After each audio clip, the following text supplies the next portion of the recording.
أعوذ بالله من الشيطان الرجيم بسم الله الرحمن الرحيم سورة النساء آیت نمبر 80۔ من يطع الرسول فقد اطاع الله ومن تولى فما ارسلناك عليهم حفيظا۔ ترجمہ: جو رسول کی اطاعت کرے اس نے اللہ کی اطاعت کی، اور جو اطاعت سے منہ پھیر لے تو اے پیغمبر ہم نے تمہیں ان پر نگراں بنا کر نہیں بھیجا کہ تمہیں ان کے عمل کا ذمہ دار ٹھہرایا جائے۔ تفسیر: یعنی اپنے عمل کے یہ خود ذمہ دار ہیں، ان کے اعمال کی باز پرس تم سے نہ ہوگی۔ تمہارے سپرد جو کام کیا گیا ہے وہ تو صرف یہ ہے کہ اللہ کے احکام و ہدایات ان تک پہنچا دو۔ یہ کام تم نے بخوبی انجام دے دیا۔ اب یہ تمہارا کام نہیں ہے کہ ہاتھ پکڑ کر انہیں زبردستی راہ راست پر چلاؤ۔ اگر یہ اس ہدایت کی پیروی نہ کریں جو تمہارے ذریعے سے پہنچ رہی ہے تو اس کی کوئی ذمہ داری تم پر نہیں ہے۔ تم سے یہ نہیں پوچھا جائے گا کہ یہ لوگ کیوں نافرمانی کرتے تھے۔ آیت نمبر 81۔ وَيَقُولُونَ طَاعَةٌ فَإِذَا بَرَزُوا مِنْ عِنْدِكَ بَيَّتَ طَائِفَةٌ مِّنْهُمْ غَيْرَ الَّذِي تَقُولُ وَاللَّهُ يَكْتُبُ مَا يُبَيِّتُونَ فَأَعْرِضْ عَنْهُمْ وَتَوَكَّلْ عَلَى اللَّهِ وَكَفَى بِاللَّهِ وَكِيلًا۔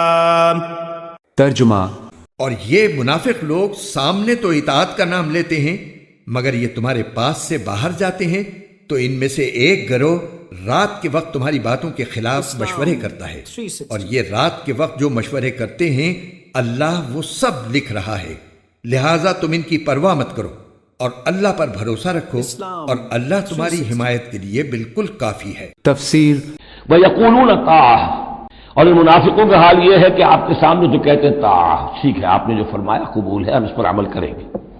فَإِذَا بَرَزُوا مِنْ عِنْدِكَ، جب آپ کے پاس سے جاتے ہیں، بَيَّتَ طَائِفَةٌ مِّنْهُمْ غَيْرَ الَّذِي تَقُولُ، اور اب ان میں سے ایک گروہ جو ہے وہ جا کر ایسے مشورے آپس میں شروع کر دیتا ہے جو خلاف ہے اس کے جو وہ وہاں کہہ کر گئے ہیں۔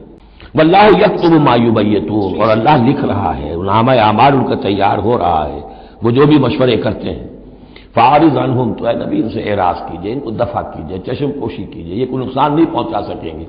اس میں بھی مصلحت یہ ہے کہ ابھی ان کے خلاف اقدام کرنا خلاف مصلحت ہے، اس لیے کہ ابھی اسی کے اندر مصلحت ہے کہ ابھی یہ محاذ نہ کھولا جائے۔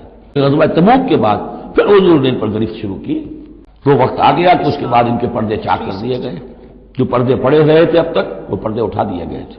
وَتَوَكَّلْ اللہ، اور آپ اللہ پر توکل کیجئے، وَكَفَى بِاللَّهِ وَكِيلًا، اللہ کافی ہے سہارے کے طور پر۔ یعنی ان کی یہ ریشہ دوانیاں، ان کے یہ مشورے، ان کی یہ سازشیں، یہ سب جو ہے پادر ہوا ہے، اور یہ سب نسیہ منسیہ ہو جائیں گی، آپ فکر نہ کیجئے۔ آیت نمبر 82۔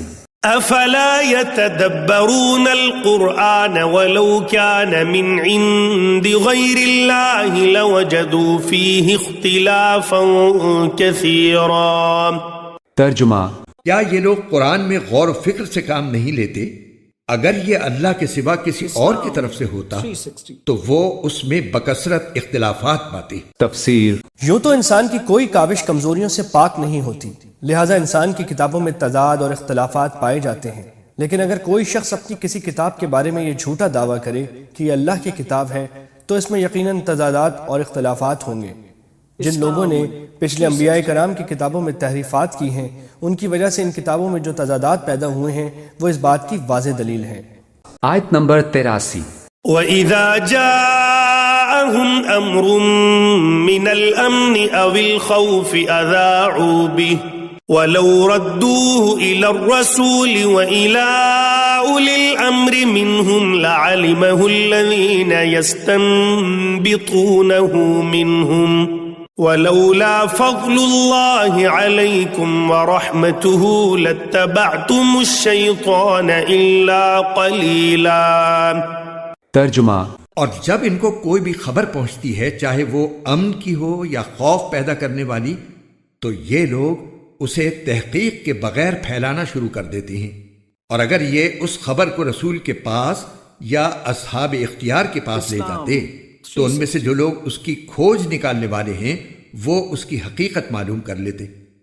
اور مسلمانوں، اگر اللہ کا فضل اور اس کی رحمت تم پر نہ ہوتی تو تھوڑے سے لوگوں کو چھوڑ کر باقی سب شیطان کے پیچھے لگ جاتے۔ تفسیر وہ چونکہ ہنگامے کا موقع تھا، اس لیے ہر طرف افواہیں اڑ رہی تھیں۔ کبھی خطرے کی بے بنیاد مبالغہ آمیز اطلاعیں آتی اور ان سے یکایک مدینہ اور اس کے اطراف میں پریشانی پھیل جاتی۔ کبھی کوئی چالاک دشمن کسی واقعی خطرے کو چھپانے کے لیے اطمینان بخش خبریں بھیج دیتا اور لوگ انہیں سن کر غفلت میں مبتلا ہو جاتے۔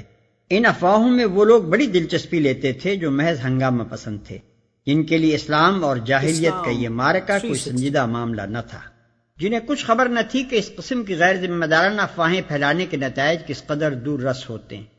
ان کے کان میں جہاں کوئی بھنک پڑ جاتی اسے لے کر جگہ جگہ پھونکتے پھرتے تھے۔ انہی لوگوں کو اس آیت میں سرزنش کی گئی ہے اور انہیں سختی کے ساتھ متنبہ فرمایا گیا ہے کہ افواہیں پھیلانے سے باز رہیں اور ہر خبر جو ان کو پہنچے اسے ذمہ دار لوگوں تک پہنچا کر خاموش ہو جائیں۔ آیت نمبر 84۔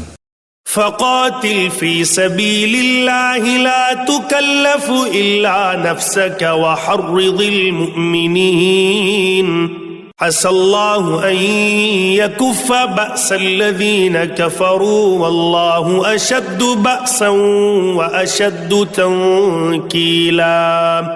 ترجمہ لہذا اے پیغمبر، تم اللہ کے راستے میں جنگ کرو، تم پر اپنے سوا کسی اور کی ذمہ داری نہیں ہے۔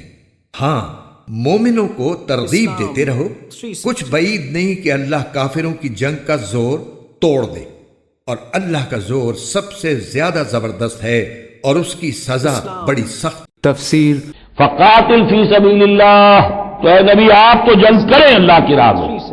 لا تکلف الا نفسک، آپ پر کوئی ذمہ داری نہیں ہے سوائے اپنی ذات کے۔